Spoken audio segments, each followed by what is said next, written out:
What's going on, everybody? It's your boy Romy Rome. We are back with another video, and in today's video I wanted to discuss something that I'm a little bit late to, but I still wanted to get my thoughts across. I still wanted to, spark the conversation, because when I initially heard this news, I kind of like, in my mind, I was like, this is interesting, and it started making me think about the direction of said topic. Okay, so about 2 weeks ago, give or take, Neil Druckmann of Naughty Dog allegedly teased The Last of Us Part 3. And I think it was in an Instagram post.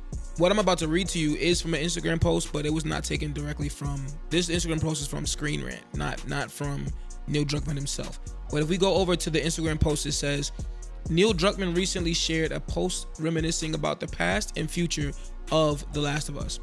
Been a wild journey, grateful for every part of it, especially the few stops that remain on the road ahead. And obviously you see this picture here where it says The Last of Us Part 3 teased by Neil Druckmann and things like that. That got me thinking. That got me thinking about a lot about The Last of Us Part 3 and where should it go from where it's at currently. Personally speaking, this is just my, thought process. I believe that Abby and Ellie's stories are done. I think they should put those stories to rest. Just a preference. I'm a big fan of The Last of Us. My big three franchises: Spider-Man, God of War, Last of Us. I love those games, and Uncharted, obviously. But we're talking about the main three, the three that really sit with my heart. You feel me? And those are the three, right? But I loved The Last of Us Part 1. I thought that was a phenomenal game. Like, literally, probably one of the most flawless games I've ever played in my life. The Last of Us Part 2, I liked. I was able to get over the initial backlash about, what they did with the characters.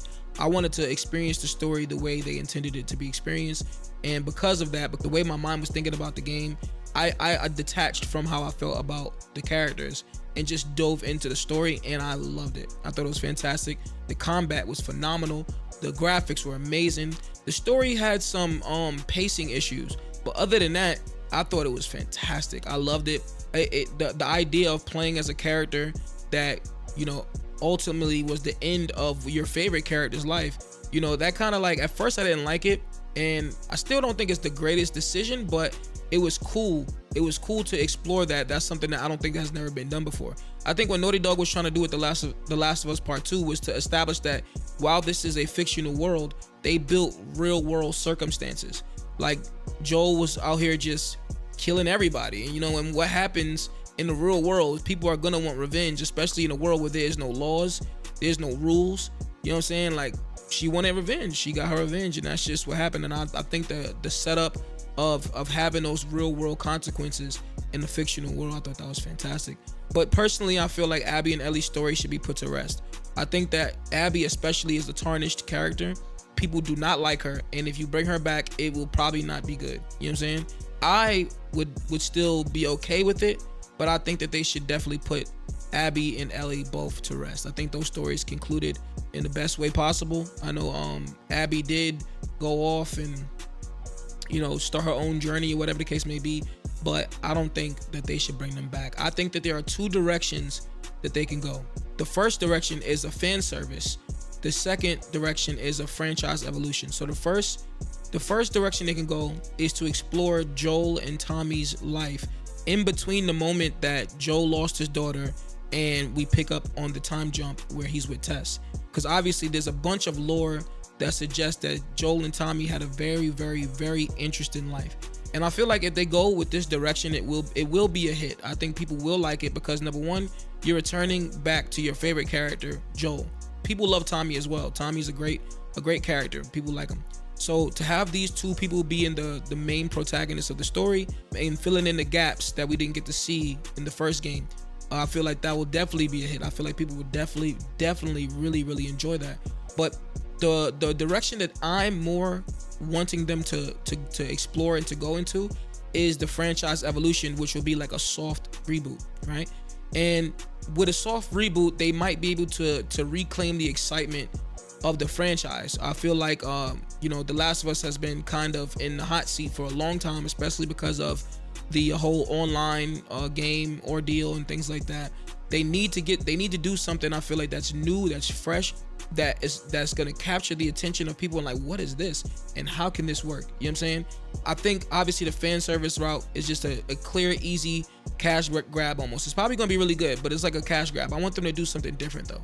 And what I mean by that, like I said, soft reboot. And my idea of a soft reboot is not necessarily changing anything specific about the lore, but exploring new parts of the world. And what I mean by that is that this outbreak that happened in The Last of Us did not just happen to Joel and Ellie. As you can see, it happened to the entire world.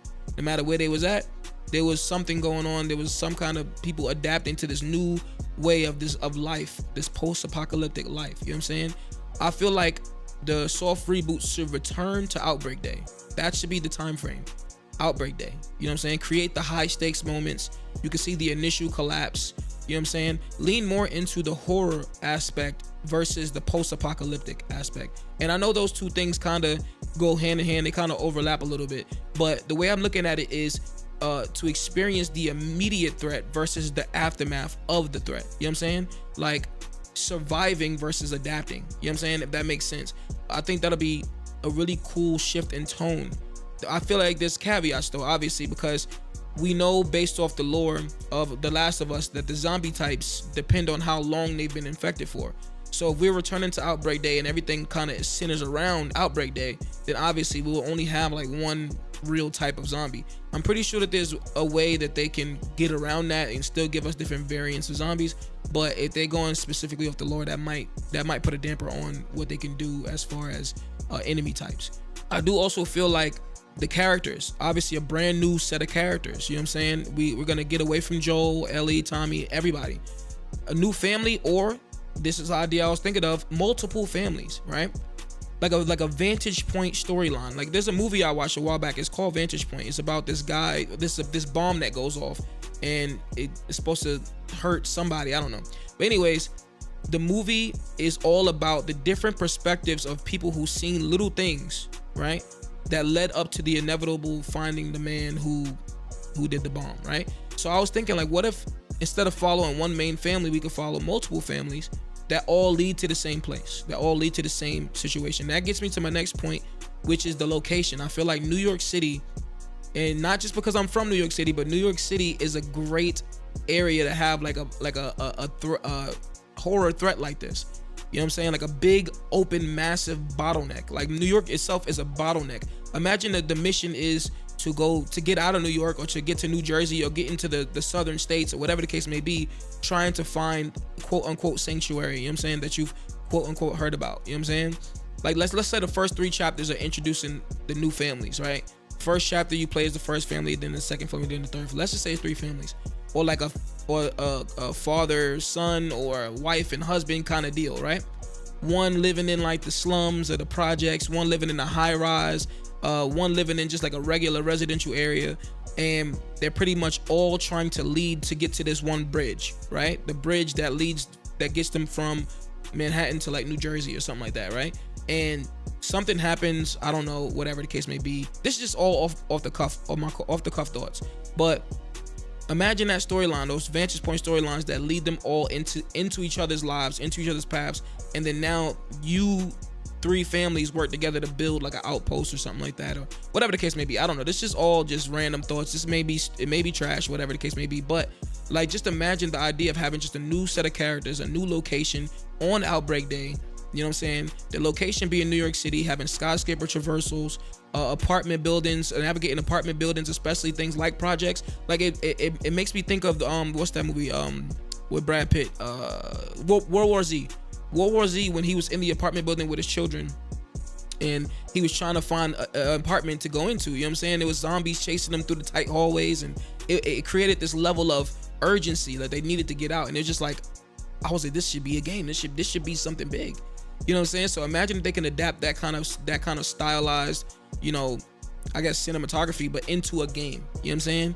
Navigating dark alleyways and New York City subways, and like I said, New York itself being a huge bottleneck for the characters, because it'll be, imagine if the governments and the army shut down the bridges. Now you got to find another way around to get through the city, navigating and things like that. It'll just be a crazy thing to experience. I think that's the direction that they should go down. Who's to say if this game is ever gonna come out. Now, there are rumors. I don't know if it's a rumor, I don't know if it's confirmed, but I was under the impression that Naughty Dog is working on 2 games at once, and one of them being Intergalactic Heretic Prophet, and the other one being something that has not been released yet, or not been exposed or detailed on, or whatever the case may be. I'm almost certain that that game is a Last of Us game. Now, the direction that they're going in, that's the one thing we don't know. But with that being said, guys, that's the video that I have today. In the comments down below, what do you think that they should do? What do you think Naughty Dog should do? Should they do the Tommy and Joel? The Joel and Tommy game? Should they explore more on Ellie and Abby's story? Or do you think they should do a soft reboot, go back to Outbreak Day in a new location, new characters, just the immediate threat, experiencing the immediate threat throughout the whole game? I think that'd be very, very, very interesting to see and just to, play through. But if you like this kind of video, please like, comment, subscribe, all of that good stuff. I'm gonna try my best to get as many videos as I can out to you guys in the coming weeks. Preparing for GTA 6, trying to live stream that, Wolverine, trying to live stream that, and overall just have fun on this channel and just create some good content, you know what I'm saying? But with that being said, guys, I'm gonna end this. I will see y'all in the next video. Peace out.